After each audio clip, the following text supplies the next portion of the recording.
আজি কেইদিনমানৰ আগৰ পৰা নিউজ চেনেলবিলাকত আৰু ফেচবুকত দেখিব পোৱা গৈছে যে কাৰ্বি আংলং অট'নমাছ কাউন্সিলৰ CM ডক্টৰ কুলিৰাম ৰহাং ছাৰৰ এগেইনষ্টত বহুতো নিউজ বাজি আছে।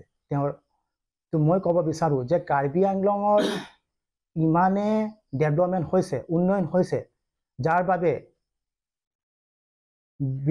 বিৰোধী দলবিলাকৰ এতিয়া পানীত হাঁহ নচৰা গতি হৈছে। উদাহৰণস্বৰূপে কাৰ্বি আংলঙত ৰাস্তা পদূলি আদি কৰি শিক্ষাগত মানদণ্ড বহুত উন্নত হৈছে। তাৰ লগত স্বাস্থ্য বিভাগ হওক বা অন্য যিমান কাৰ্বি আংলং অট'নমাছ কাউন্সিলৰ অধীনস্থ থকা ডিপাৰ্টমেণ্টবিলাকত সকলো ডিপাৰ্টমেণ্টতে উন্নয়ন হৈছে। তাৰ উপৰঞ্চি APHLC আৰু কংগ্ৰেছ দলৰ নেতাসকলে কৈ ফুৰি আছে যে কাৰ্বি আংলঙত বোলে দুৰ্নীতিহে হৈছে। মই ক'ব বিচাৰোঁ তেওঁলোকক যে কাৰ্বি আংলঙক এক বৰ্তমানৰ CM আমাৰ dynamic CM doctor Kuliram Ronghang sir CM হোৱাৰ পিছৰে পৰা ইমানেই উন্নয়ন হৈছে। যোৱাটো ইমানকেইটা কাৰ্যকালত যিমান CM আহিল আৰু গ'ল, তেওঁৰ দৰে কাম কৰা মানে কাৰ্যদক্ষতা CM আমি পোৱা নাছিলোঁ। বৰ্তমান তেওঁকে পাইছোঁ। আৰু কংগ্ৰেছ APLC দলবিলাকৰ এতিয়া ভয় হৈ পৰিছে যে আগন্তুক আহি থকা ইলেকশ্যনত তেওঁলোক যে ৰাইজৰ কাষ চাপিব নোৱাৰিব, তাৰ ভয়ত CM ছাৰৰ এগেইনষ্টত অযথা কথাবিলাক নিউজবিলাকত গাই ফুৰিছে। কিয় কি ক'বলৈ গ'লে যোৱা আজি এমাহমানৰ আগত পাব্লিক ইণ্টাৰেকশ্যন প্ৰগ্ৰাম গোটেই কাৰ্বি আংলঙত হৈ পৰিল আৰু বৰ্তমান এতিয়া মাছ জয়নিং প্ৰগ্ৰাম হৈ আছে। সেই মাছ জয়নিং প্ৰগ্ৰামত APHLC দল আৰু কংগ্ৰেছ দলৰ বহুতো নেতা কৰ্মীবিলাকে আমাৰ BJP দলৰ নীতি আদৰ্শক ভাল পাই আমাৰ দলত যোগদান কৰিছে। তো এইবিলাক ভয়ত তেওঁলোকে যে আগন্তুক 30 বছৰ কাল যে তেওঁলোক APHLC আৰু কংগ্ৰেছ দলে 30 বছৰ কাল শাসনত আহিব নোৱাৰিব, তাৰ ভয়ত তেওঁলোকে আমাৰ CM ডক্টৰ কুলিৰাম ৰহাং ছাৰৰ এগেইনষ্টত নিউজ চেনেলবিলাকত অযথা কথাবিলাক কৈ ফুৰি আছে।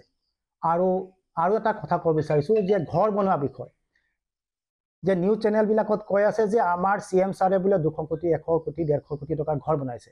মই ক'ব বিচাৰোঁ যে নিউজ যিবিলাকে কৰিছে তেওঁলোকে ইঞ্জিনিয়াৰ নেকি যে ঘৰটো কিমান টকাৰ হয় কি নাই।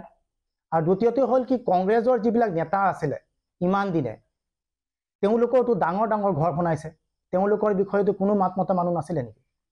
উদাহৰণস্বৰূপে আমাৰ ইয়াৰ কথা নহয়, ডিফুৰ এৰিয়াত গুৱাহাটীত দিছপুৰত ডাঙৰ ডাঙৰ নেতা কংগ্ৰেছৰ লিডাৰ AGP লিডাৰ তেওঁলোকৰ ঘৰটো বহুত ডাঙৰ ডাঙৰ আছে, কোটি কোটি টকাৰ ঘৰ আছে। তেওঁলোকৰতো ঘৰৰ সম্পত্তি নাছিলে। তেওঁলোক MLA বিধায়ক হোৱাৰ আগতো তেওঁলোকৰতো একো নাছিলে। তেওঁলোকে এইবিলাক হোৱাৰ পিছতে ঘৰ সাজিছে। তো তেওঁলোকো অলপ চিন্তা কৰি চাব লাগে যে কাৰ্বি আংলঙত এজন ট্ৰাইবেল লিডাৰ এজনে তেওঁ 20 বছৰ দিন তেওঁ এটা ঘৰ সজা নাই, এটা বাসস্থান সজা নাছিলে। অথচ তেওঁ CM হোৱা 12টা বছৰ হৈছে।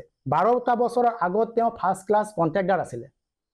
তো বৰ্তমান তেওঁৰ পুতেক তেওঁৰ ডাঙৰ ল'ৰাজন তেওঁৰ নামত কাছেক কনষ্ট্ৰাকশ্যন নামৰ এটা কনষ্ট্ৰাকশ্যন কোম্পানী আছে আৰু তাৰ লগতে বহুত ফাৰ্ম বিজনেছ আছে। সেই বিজনেছৰ টকাৰে তেওঁ এটা ঘৰ সাজিবলৈ লৈছে।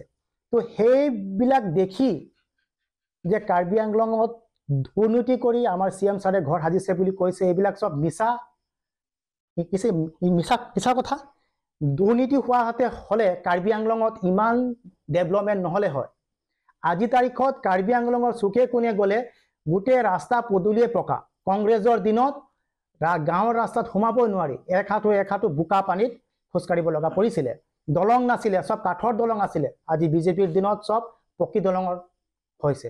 তো মই ক'ব বিচাৰোঁ যে বিৰোধী দলবিলাকক যে আপোনালোকে নিজে অত বছৰ কংগ্ৰেছ দলে অত বছৰ আজি কাৰ্বি আংলঙত একে লেঠাৰিকে 15টা বছৰ শাসন কৰিলে। শাসন কৰাৰ পিছত ৰাইজে তেওঁলোকক কিয় বেয়া পালে সেইবিলাক বিষয় লৈ তেওঁলোকে এনালাইচিছ কৰিব লাগে আৰু কেনেকৈ তেওঁলোকৰ দলটো আগুৱাই নিব পাৰে সেইবিলাক চিন্তা কৰিব লাগে।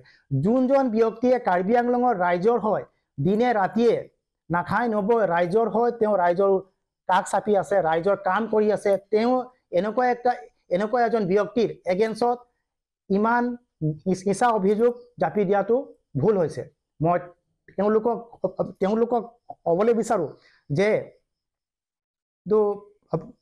যে কাৰ্বি আংলঙত উন্নয়নত আপোনালোকেও আহক, লগত একলগ হৈ কাৰ্বি আংলঙৰ উন্নতিৰ কথা চিন্তা কৰক আৰু কাৰ্বি আংলঙৰ CM ডক্টৰ কুলিৰাম ৰহাং ছাৰৰ হাত শক্তিশালী কৰক।